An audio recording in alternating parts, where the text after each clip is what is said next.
Have you ever felt like you're always the one giving more in every relationship? You're the one who texts first, cares first, shows up whenever someone needs you, but when you need them, everything goes strangely silent. At first, you tell yourself they're just busy. You reassure yourself that they have their own life, their own pressures. But over time, you begin to realize something that's hard to accept. Maybe they're not that busy. They just don't prioritize you. And the most dangerous part isn't that you give too much. It's that you're giving to the wrong people. You invest your time, energy, and emotions in those who never truly value them. You try to become better, kinder, more understanding, easier to love, hoping they'll treat you differently. But the truth is, the way people treat you rarely changes, no matter how hard you try. Some people don't come into your life to build something with you. They come to take. They take your care, your patience, your empathy, until you're drained. And the worst part is, they don't do it in obvious ways. It happens subtly, quietly, so quietly that you only realize it when you're already exhausted. In this video, you'll recognize 5 types of people like that. People who, if you keep helping them, won't just waste your time, but will slowly make you lose yourself. The first type of person you need to recognize is this: those who only come to you when they need something. They don't disappear completely, but they only show up at the exact moments when they have a problem, a need, or when they're looking for someone to lean on. You'll start to notice a clear pattern. When they're struggling, they text you, call you, open up to you, as if you're the most important person in their world. But the moment things get better, they slowly go quiet, become distant, or even disappear like they were never part of your life. At first, you might not see it. You think you're simply helping someone through a hard time. You feel valued because you're needed. But over time, something starts to feel off.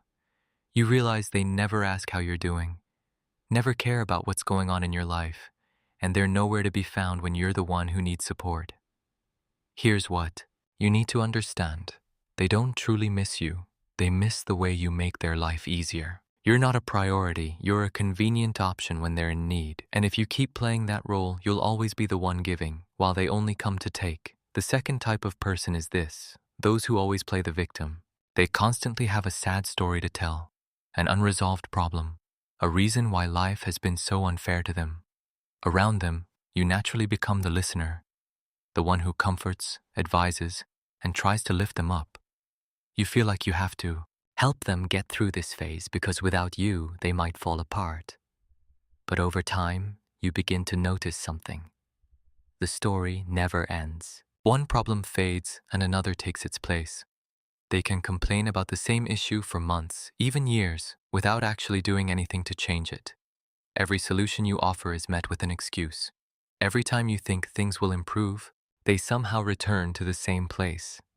The issue isn't that they're struggling, it's that they don't truly want to step out of the victim role. Because in that role, they always have someone there to rescue them, to care for them, to carry the weight of their emotions. And if you don't recognize this, you'll get trapped in a cycle. You keep giving your energy, while they never change. You think you're helping them, but in reality, you're only keeping them stuck in that same place of helplessness. The third type of person is this: those who only take but never give back.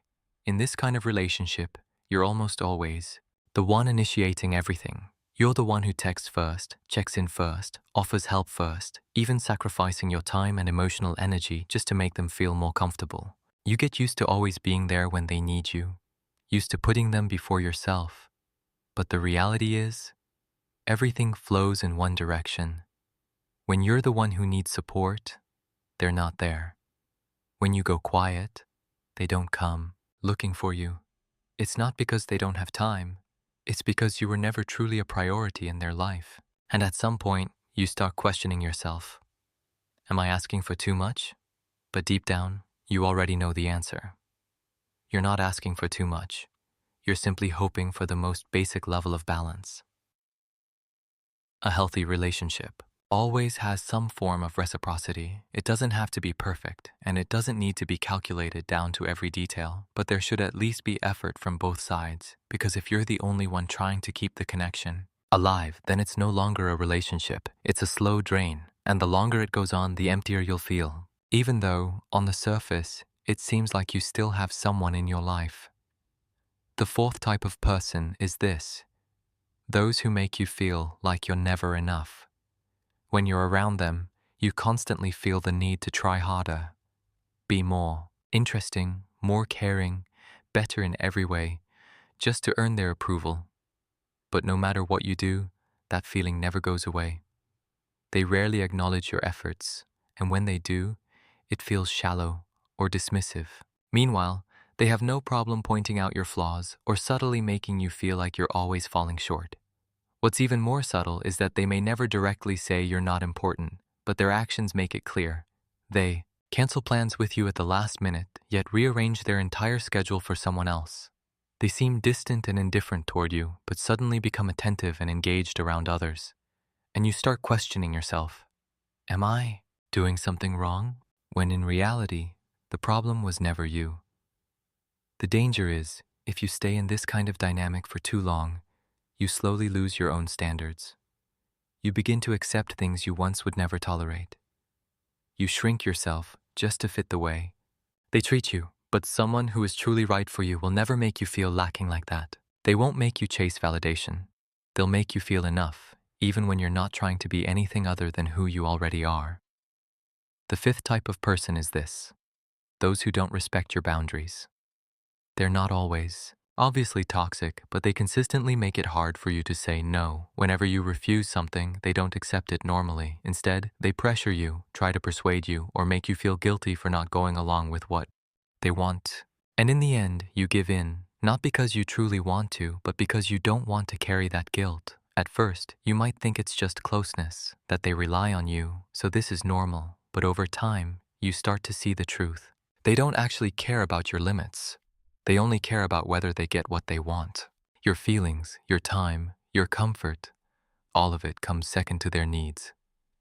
The danger is, if you keep allowing this to happen, your boundaries begin to fade. You find yourself constantly drained, but you can't quite explain why. You're always caught up in other people's problems, yet you have no space left for yourself. Someone who truly respects you will also respect your no. They don't need you to sacrifice yourself to prove your care. So if someone only stays when you always agree, then what they need isn't you. It's your willingness to give in. After everything, there's one truth you need to face. The problem isn't that you're too kind. It's that you've been giving without discernment. You've poured your time, energy, and emotions into people who never truly valued them. And when that pattern repeats long enough, you start to believe maybe you're not enough. Maybe you just need to try harder. But the truth is, you don't need to become a better version of yourself to be treated with respect. You simply need to stop giving your value to the wrong people. Kindness is not a weakness. Your care, your empathy, your willingness to show up for others, these are all deeply valuable qualities. But when they exist without boundaries, they become the very reason you get taken advantage of again and again. You don't have to become cold, and you don't have to stop caring.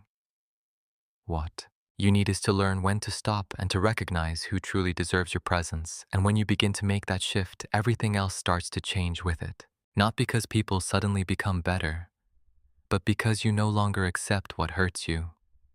You begin to filter out the relationships that drain you and keep the ones that genuinely add value to your life. And at that point, you'll understand something important.